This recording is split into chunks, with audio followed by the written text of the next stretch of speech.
Welcome everybody to this week's edition of the Critics Corner. I'm still Andrew Branca with the Waxahachie Sun. I'm with my good pal and movie aficionado and fellow critic, Mr. David Dunn with Southlake Style Magazine. How are you doing today, David?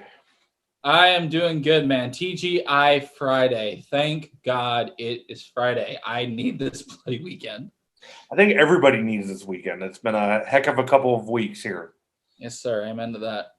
So, this week we have got a classic that we have reviewed, and I've thoroughly enjoyed it. This is only the second time I've seen this movie, Wow. but I'm a big fan of it. For all the people that really like gangster movies, the mob, really bad Italian accents and hair. The movie we watched this week was Goodfellas, a classic with Ray Liotta, Joe Pesci, who, I love Joe Pesci. He's just, you can't love Pesci. I mean, come on. You really can't. You think I'm funny? Huh? What kind of funny do you think I am? Funny how? Yeah. Funny how? Huh? Yeah. As you mentioned, Andy, Goodfellas is a 1990 gangster epic directed by the one and only Martin Scorsese, who is also known for Taxi Driver and Raging Bull fame. The film tells the true story of a gangster named Henry Hill, his experience with his colleagues, and this whole behind the curtain scenes look at the mobster life. And I gotta say, Andy, revisiting this movie, it does bring back a flood of memories about why I love this movie so much in the first place. It really is kind of a peek behind the curtain, kind of like Godfather was. I wouldn't say Goodfellas is the same as The Godfather, but they're pretty similar in many ways, especially given, the whole gritty, dark and morally obscure, lines these gangsters have to draw. Living that life is obviously very morally questionable. And this movie is a very, very fascinating look at what that life is like. Definitely. I would also say, kind of maybe a little bit more modern look into that would be like The Sopranos, in a sense, But this movie had a lot of less, hey, yo, oh, and a lot less of that, you heard a lot of that in The Sopranos, but not so much in this movie. Maybe one or two, hey, or yo, or, but, And really bad, but... and definitely a lot of love for Italian food, man. Starting off with this movie, I really love the perspective that Henry Hill offers in this movie. Henry Hill, as you mentioned, is obviously played by Ray Liotta. His colleagues are played by Robert De Niro and Joe Pesci, who won an Oscar for Best Supporting Actor for his role in this movie. But Ray Liotta really is kind of the center of this movie. Like, he has, he's kind of the window into this world a little bit. The movie follows his childhood, how he's first introduced to the gangster's life, all of the little, tasks they have him do as a kid, and how that kind of crescendos into him becoming a gangster himself when he's an adult. And it does a really great job, exposing you to that world, just kind of making that build up and showing how that change of character can happen and how that gangster world really changes you as a person. Oh yeah. There's one scene in the beginning of the movie when he's been kind of accepted as kind of the errand boy, so to speak. He has a note from school saying he's basically been truant, and he gets beaten up by his dad. Not spanked, but beaten by his dad with like a belt, very severely. And he comes back and says, "Yeah, I can't work for you anymore." And the mob goes after the mailman who delivered the note to the house and says, "You ain't gonna deliver no more notes to that house. Mail's gonna get lost." The guy's like, "Yeah." And Henry Hill later on is like, "Yeah, we got no more mail for a long, long time." Yeah, man. Scenes like that are just so great at, kind of demonstrating, the power of the mobster. There was one amazing tracking shot in this movie, and that was one thing I really liked about it. Also, was not the fact that it was just all this gritty and graphic violence that shows you the really ugly side of the mobster's world, but it also shows you the luxury. It shows you the riches. It shows you the privileges you get from being, part of that inside group, that part of that inside club. There was this amazing tracking shot that is easily one of my favorite tracking shots in the 90s by far. It's basically the sequence where Henry Hill is taking this girl on a date. There's a long line to a restaurant, but they go through the back door. They're going through the kitchen, backstage to the dining room where they get their own table laid out for them. And it just follows them while all this action is happening. And it's fascinating to look at that and see, hey, this is the dude's life. You're a mobster. You get these privileges where you can cut lines and, have tables appear right at your feet, with the most fancy wine to impress these sexiest girls.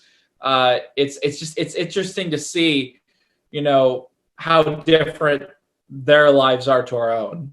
Oh yeah, and it also goes into, well, they show the sexy side of, I guess, I don't know if that's the right term, but the glamorous side of being a mobster with the money, the women, the cars, the fame to a degree, but it also shows how that really destroys you, how people turn on you, how they might be your family, but they're not really your family. They're kind of looking out for their own interests, and just how they really turn on other people. And yeah, it's a fascinating look. A lot of people, this movie really made Ray's career here. And a lot of people might not know him too well, but they'll know him from this movie. And they'll be like, you'll say something like, he was in that mob movie back in the 90s. Oh yeah, that one where he went to the place with the thing and he buried that guy. Oh yeah, I remember that movie. He was really good in that. And he's kind of banked on that fame kind of ever since. I mean, in some smaller movies, he's kind of made fun of his role in Goodfellas. He's kind of played off that a little bit. So, he's definitely taking full advantage of what that role has done for his career here. And, I think that's pretty good. It is very fascinating that this is definitely like his high point in his career, and it's so early on. And even more interesting that with this movie, Andy, he didn't even get top billing. Like, you look at any movie, any promotional art for this movie, Robert De Niro gets top billing, even though he's firmly a supporting character in this movie. And I'm guessing that's just because, it was the 90s. Robert De Niro was a big name, obviously won 2 Oscars by this point. So I'm guessing due to the name, they gave him top billing. But really, Ray Liotta is the crux of this movie. He's the emotional core. He's the psychological core. Everything you relate to in this movie, morally and personally, it's through him. And I'm so grateful his story is told like this, because it really is a very intriguing world that's being put before us. Oh, yeah. I do also like the implications of this movie, like the very small details Scorsese does to kind of misdirect audiences. One of the best examples I can think of was actually the opening scene where, the trio is driving in a car. They hear this, banging on the car, and they're like, what is a tire flat? What's going on here? And then they go to the back, they open up the trunk, and there's a body in the trunk, and some gangster things happen with the guy in the trunk. And just even that right there, that misdirect, that happens so many times in the movie, and it's like, it does a great job, like just keeping you on edge. Well, and I think you were mentioning small details. There's one part where he's going into a club where all the gangsters, all the main men are hanging out, and he's pointing out who's who, and then he's giving a backstory on his name. Like one guy, he said, "That's Johnny."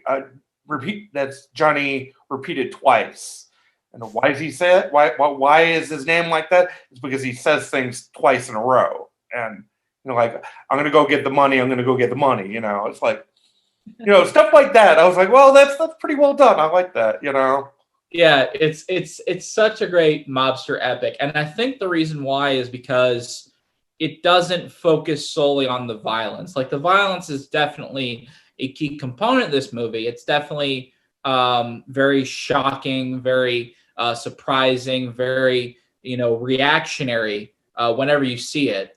But really, it's a lot of the character in this movie. Like obviously, we talked a lot about Ray Liotta being the central figure, but Robert De Niro is kind of like the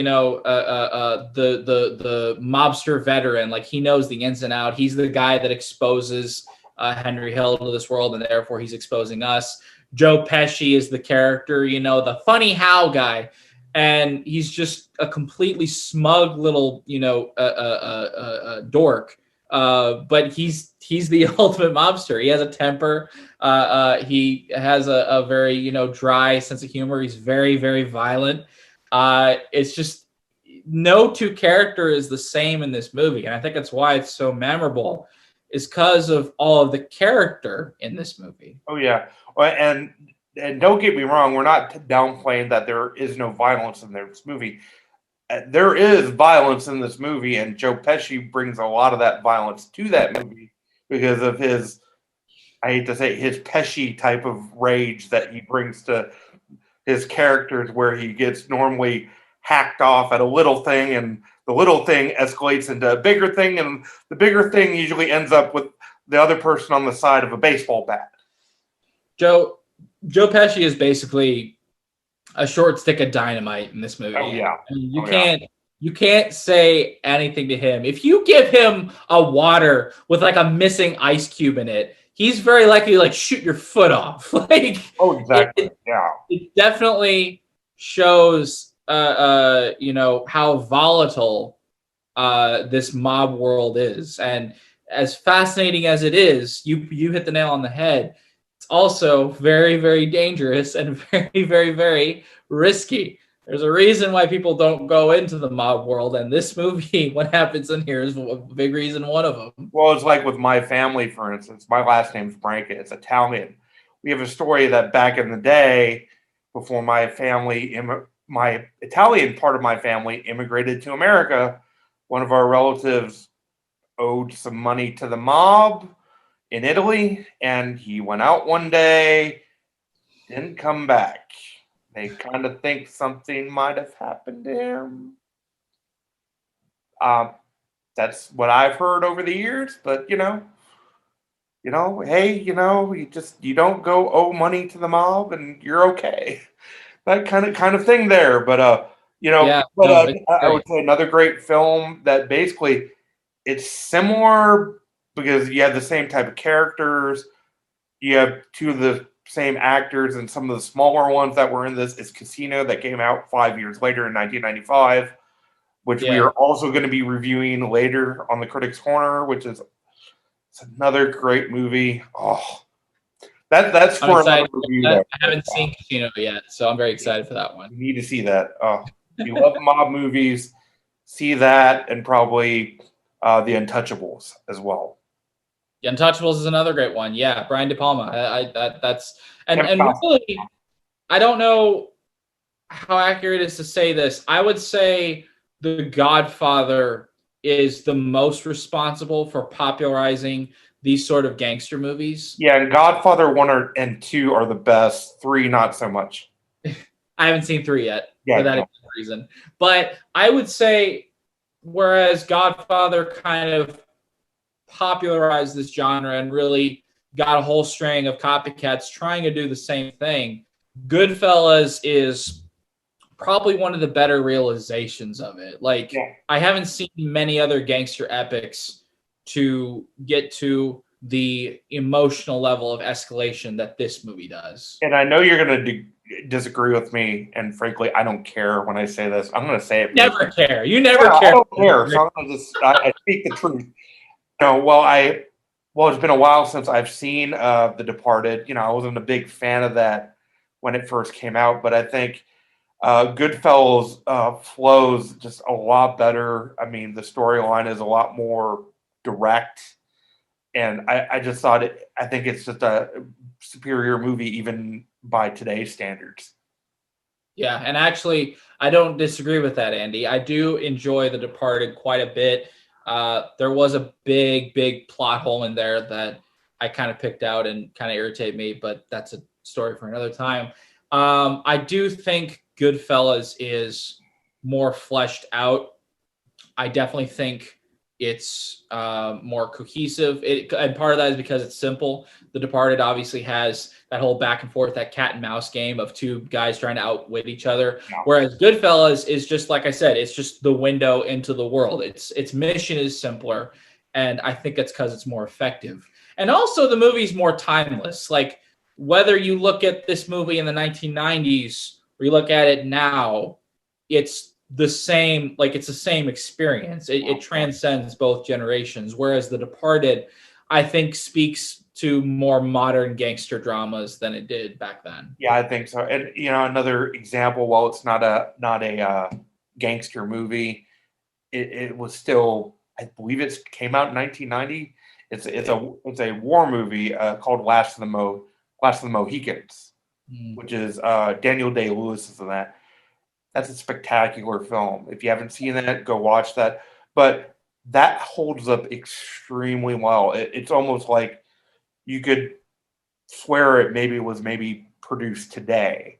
I mean, it has that kind of staying power to it, like Goodfellas has today. And I would watch Goodfellas over and over again. It's just that's why it's a classic. That's why you have people repeating lines of dialogue over and over again.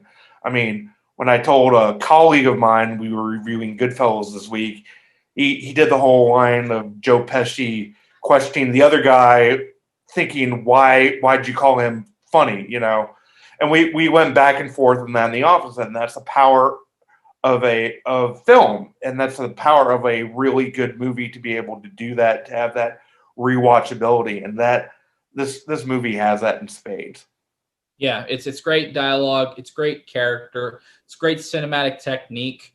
While I don't think this is Martin Scorsese's best movie, I definitely think it's his best gangster epic. Either that or Taxi Driver, though I don't know if you can call Taxi Driver a gangster. I know there's gangsters in it, but if we're going with solely the subgenre of gangster movies, I would say Goodfellas is the penultimate one.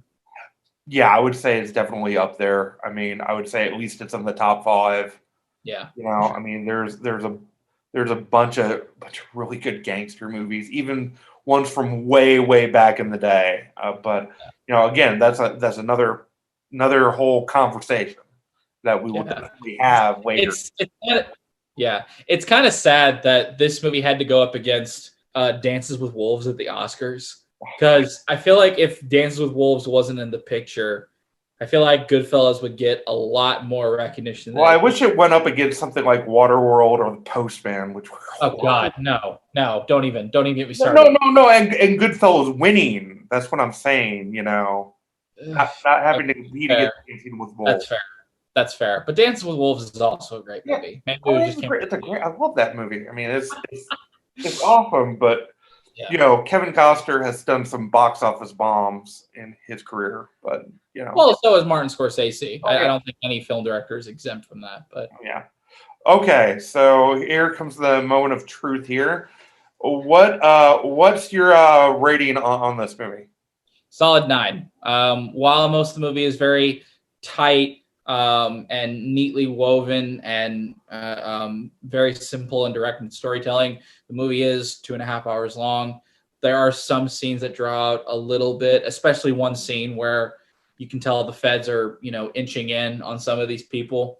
So some snippets of editing, I feel, some slight cuts could have bumped this movie up a little bit. But otherwise, yeah, solid 9. Easily one of the best gangster dramas ever made.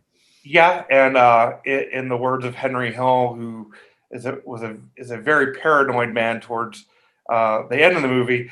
These helicopters are following me all day long. So I give it a 9 as well. It's very well, and I do think there could have been a little more fat trimmed off it just to make it a little bit more leaner of a movie. But Exactly.